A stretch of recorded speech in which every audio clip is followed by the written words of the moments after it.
शिव कथा कह रही है, आप दिल से उससे जो निवेदन करते हैं वो सुनता है। देवराज ब्राह्मण की माता ने दिल से जल चढ़ाया था तो वो चढ़ाए गए जल का पुण्य देवराज को मिला। प्राण छूटते समय बेलपत्री का वृक्ष मिला, उस बेलपत्री के वृक्ष के नीचे प्राण त्यागे तो भगवान शंकर के धाम चला गया।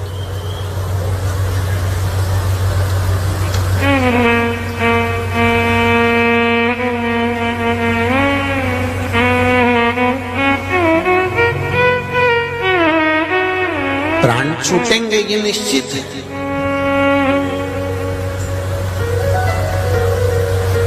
पर शिव की आराधना करते करते प्राण छूट जाए तो इससे बढ़कर कोई सुख नहीं।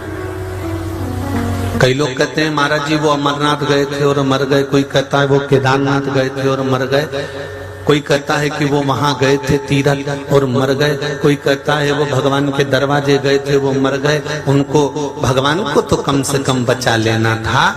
पर शिव महापुराण की कथा कह रही है मरना निश्चित है। राजा परीक्षित की भी कथा भागवत में लिखी हुई है कि सर्प डसेगा तू मरेगा, ये निश्चित है। बेटों ने कांच का महल बनवा दिया था, उसमें अपने पिताजी को रख दिया था, तो भी तक्षक नाग अनार का रस गिलास में भरा कर जा रहा था, उस गिलास के नीचे पेंदी में चिपक कर तक्षक नाग चले गया था और राजा परीक्षित को डस लिया था। मृत्यु 7 ताले में भी बंद कर दो तो भी आएगी, ये निश्चित है। पर भगवान से कहना कि तेरे धाम में अगर मेरे प्राण छूट जाए तो इससे बढ़कर कोई सुख नहीं हो सकता, तेरे द्वार पर मेरे प्राण चले जाए इससे बढ़कर कोई सुख नहीं है।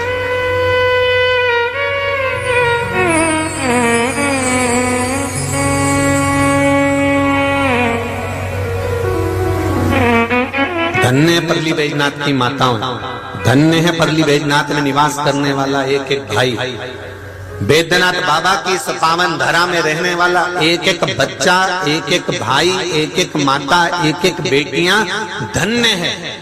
और तुमसे ज्यादा धन्य है परली बैजनाथ में जो झाड़ू लगाने वाले स्वीपर हैं, जो सेवा करने वाले हैं, वो ज्यादा धन्य है। क्यों? प्रतिदिन जब वो झाड़ू लगाते होंगे कितने सारे भक्त बाबा बैजनाथ के दर्शन करने आते होंगे, उनके चरण की रज उड़कर जब उनके सिर चढ़ती होगी तो उनका कल्याण तो यही हो जाता होगा। उनको धन्यवाद। साधुवाद।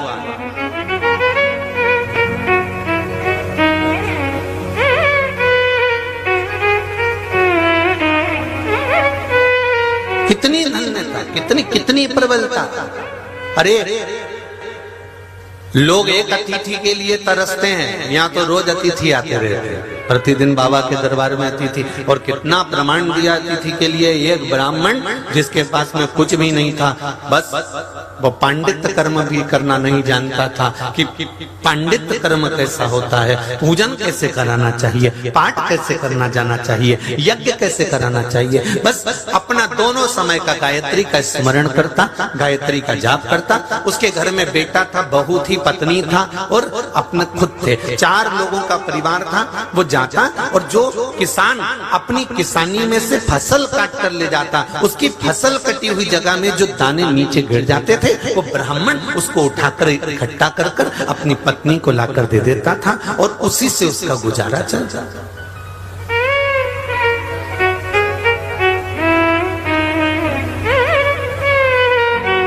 ब्राह्मण रोज जाता, किसान अपनी फसल काट कर ले गया, वहां जो दाने पड़े रहते उसको झोली में भरकर इकट्ठा कर कर लाकर अपनी पत्नी को दे देता, उससे उसका भरण पोषण होता, वो इकट्ठा कर कर रख लेता था, वही खाते थे। अब एक बार नगर में अकाल पड़ गया, अकाल पड़ गया तो सब समाप्त हो गया, अनाज भी नहीं बचा। एक बार उसको मालूम पड़ा कि पास के गांव में फसल लगी है और किसान फसल काट रहा है, तो ये अकाल पड़े हुए समय में उस पास के गांव में गया, कुछ थोड़े से जौ मिल गए, उन जौ को उठाकर ले आया, अपनी धर्म पत्नी को लाकर कहा इसको पीस लो, आटा बना लो, आटा बनाकर हमने 12 दिन से कुछ नहीं खाया है, थोड़ा सा खा लेंगे, सबके हिस्से में आ जाएगा। आटा जब बनाया मात्र एक मुट्ठी आटा तैयार हुआ।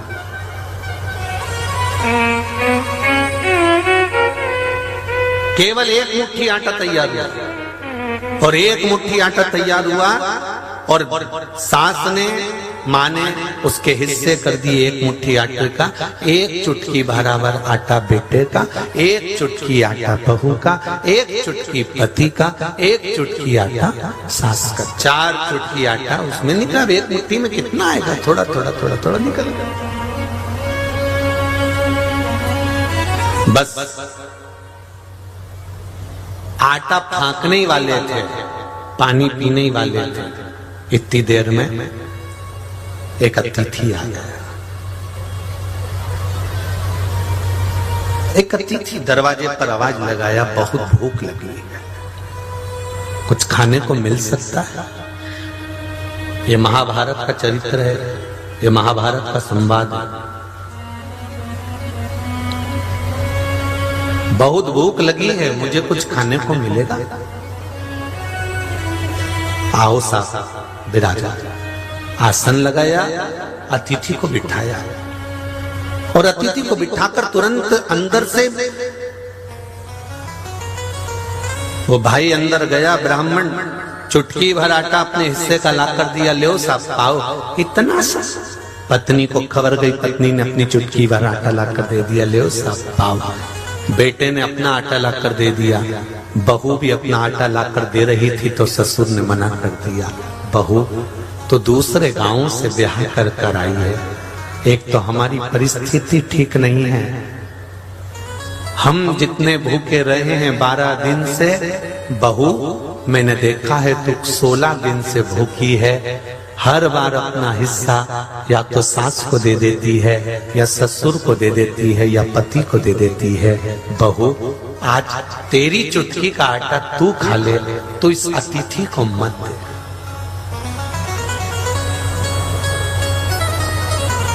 वो तो उस समय की बहू थी, आज की होती तो कमरे में जाके निपटा जाती। पहले सास ने खाया नहीं खाया, ससुर ने खाया नहीं खाया, मेहमानों ने कुछ खाया नहीं खाया, इसने अपने पति से कहा मुझे नाश्ता करना है, लाके दे रहे हो। बेचारा भेरू गया, जगदम्बा को समोसा लाके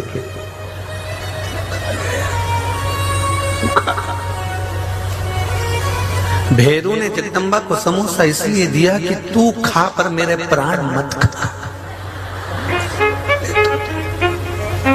तू समोसा खाएगी तो ठीक है, पर प्राण खाएगी तो वो ठीक नहीं।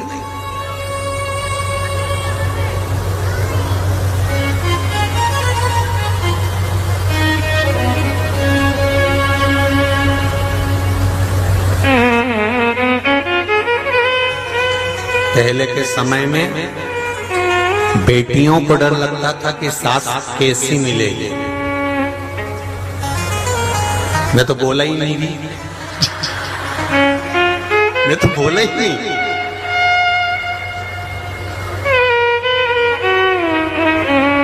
तुम सबकी नजर उतारना पड़ेगी एक बार, मेरे को निश्चित है। सब सुन के चतुर हो गए हो तुम लोगों। पहले बेटियों को लगता था सास कैसी मिलेगी, पर आज के जमाने में सास को सोचना पड़ता है चंद्र घंटा कैसी आएगी, कैसी। चंद्र घंटा इसलिए कहा कि पूरे घर का घंटा बजा के रख देगी, कैसी आएगी इसका कोई भरोसा नहीं हो। आज हमको सोमानी जी तुम्हारे अच्छा लगा, जैसे ही मालूम पड़ा कि बहू ने कहा कि पापा को बोलो गुरुजी इनने व्रत रख लिया, और व्रत रख लिया तो सोमानी जी को चक्कर आ रहा। तो हमने कहा कि तुमने व्रत क्यों रखा, एक काम करो ना कि कोई दूसरा व्रत कर ले, तुम अब अवस्था के अनुसार व्रत कम करा करो। तो इतने में बहू बोली मैंने तो इनको कहा मेरे पापा को कि पापा जी व्रत मत करिए, मैं कर रही हूँ ना व्रत, आपके हिस्से का ही है। आज दिल खुश हो गया कि बहू आज भी है और अच्छा लगा देख के, प्रसन्नता हुई।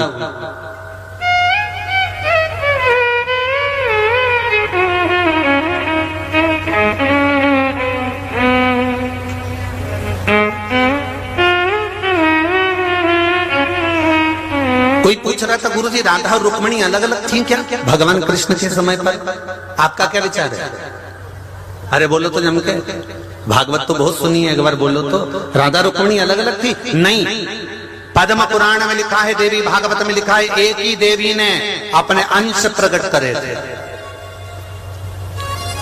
एक राधा के रूप में, एक रुक्मिणी के रूप में।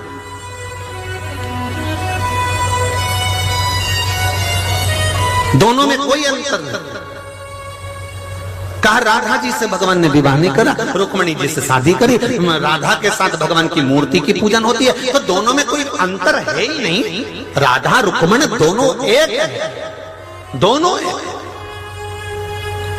बस रुक्मिणी और राधा में एक अंतर है, राधा जैसे एक बहू में जो अंतर होता है, बहू जो होती है ना, एक नौकरी करने वाली बहू को देखना जो बाहर रहती है, बेंगलोर रहती है, मुंबई रहती है, पुणे रहती है, वो सर्विस भी करती है और घर में आकर तुरंत आते से बच्चों का काम भी, बेटा आया कि नहीं आया, बहू कहाँ गई, बच्चे आए कि नहीं आए, सर्विस करने वाली बहू। बाहर रहेगी तो सर्विस करेगी, रुआब से रहेगी, ठाठ से रहेगी, काम भी करेगी, सब कुछ करेगी, वर्क पूरा करेगी। घर में आते से मेरा बच्चा कहाँ गया, मेरा बेटा कहाँ गया, तुरंत बच्चे के सिर पे हाथ फेरेगी, बच्चे भी उससे चिपक जाएंगे, तुरंत जाएगी, ना जाने इन्होंने भोजन करा कि नहीं करा, वो भी सर्विस से आ गए होंगे। अब देखो जरा, एक बहू सर्विस करती है, घर आते से बच्चों से लाड लड़ाती है, तुरंत पहले सोचती है कि किसी ने खाना खाया कि नहीं खाया और रसोई घर में चली जाती है। एक सर्विस कर कर पत्नी आती है और एक सर्विस कर कर पति आता है। पति जब सर्विस कर कर आता है तो अटैची फेंक कर, रिमोट हाथ में देखकर सोफे पे दमक जाता है,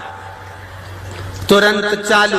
अब इसको पानी भी चाहिए, सुनो एक गिलास पानी ला दो, तो ये तो सोचो कि वो भी सर्विस कर कर आई है, वो भी नौकरी कर कर आई है, पर आते से ही उसने पहले अपने बच्चों से लाड लड़ाया, प्रेम करा, फिर उसको लगा ये भी भूखे होंगे, मेरे बच्चे भी भूखे रहेंगे, इसलिए वो अंदर गई, भोजन बनाया, उसने भोजन ला कर दिया। और इतने बड़े बड़े मिहिर पैदा हो गए आज के जमाने में, जब टेबल पे खाना खाने बैठते हैं तो पास में रखा हुआ गिलास भी नहीं उठा सकते, तो भी कहते हैं दे देना गिलास।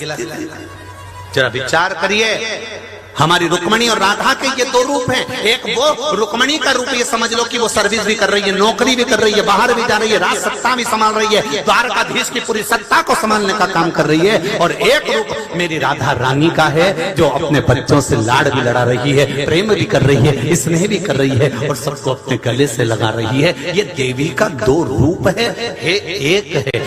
एक आते से घर में माँ बन जाती है और बाहर सर्विस करती, नौकरी करती, सब संभाल लेती है। आते से भोजन बना देती है, आते से बच्चों को संभाल लेती है। ये दो रूप एक ही है, इनमें कोई अंतर नहीं हो सकता।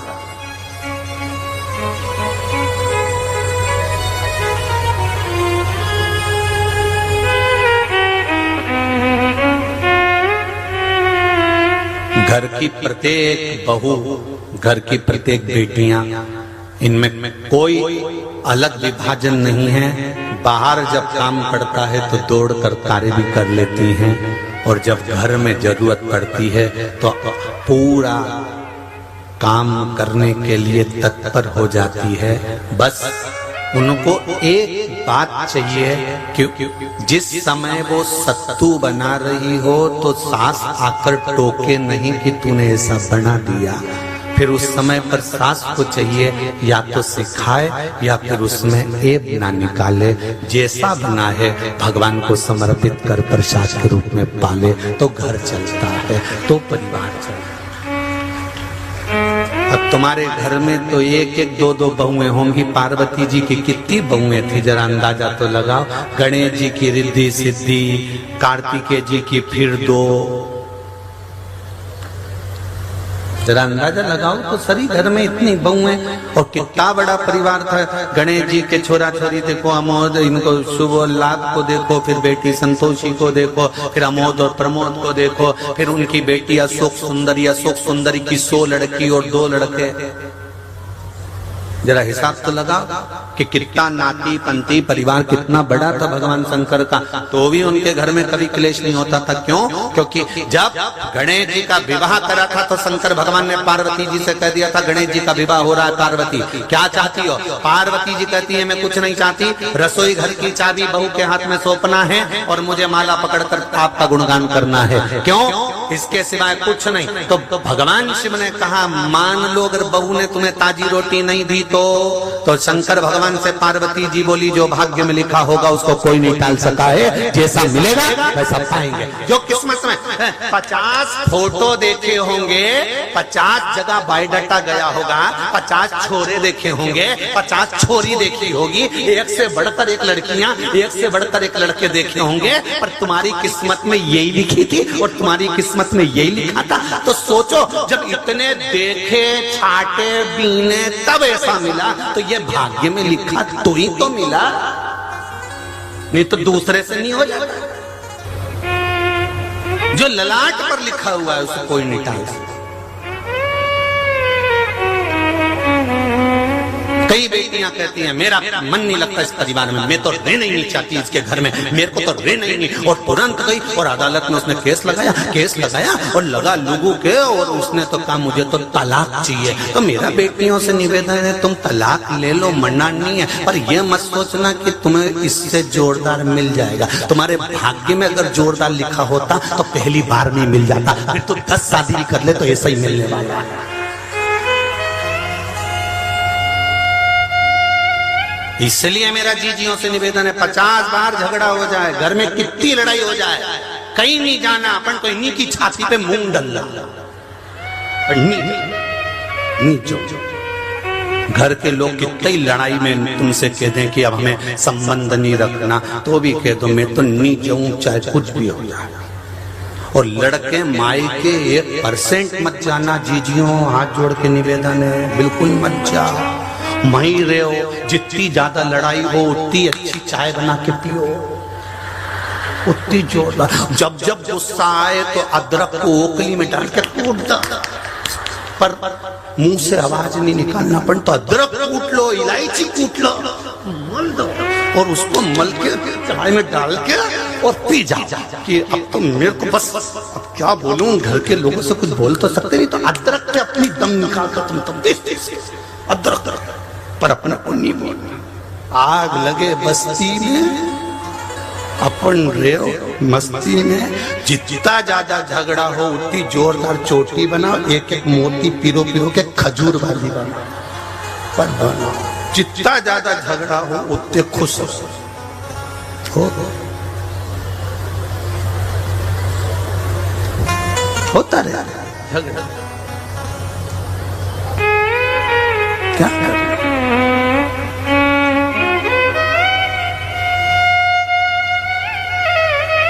घर का कोई व्यक्ति अगर आपसे बात नहीं करे तो एक आंख में काजल लगा लो, एक में लगाओ मत।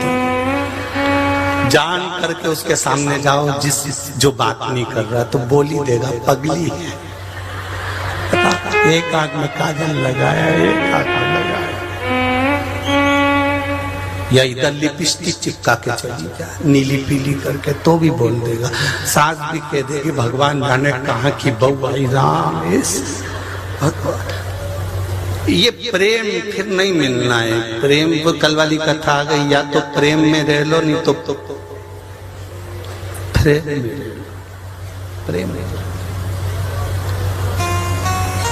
फोटो की फ्रेम में तो एक ना एक दिन जाना ही है, तो इसलिए अच्छा है कि बोलो तो जम के प्रेम में रह ले। जितना रहोगे खुश उतना जीवन का आनंद होगा। शिव कथा आनंद की कथा है, आनंद का विषय है। अब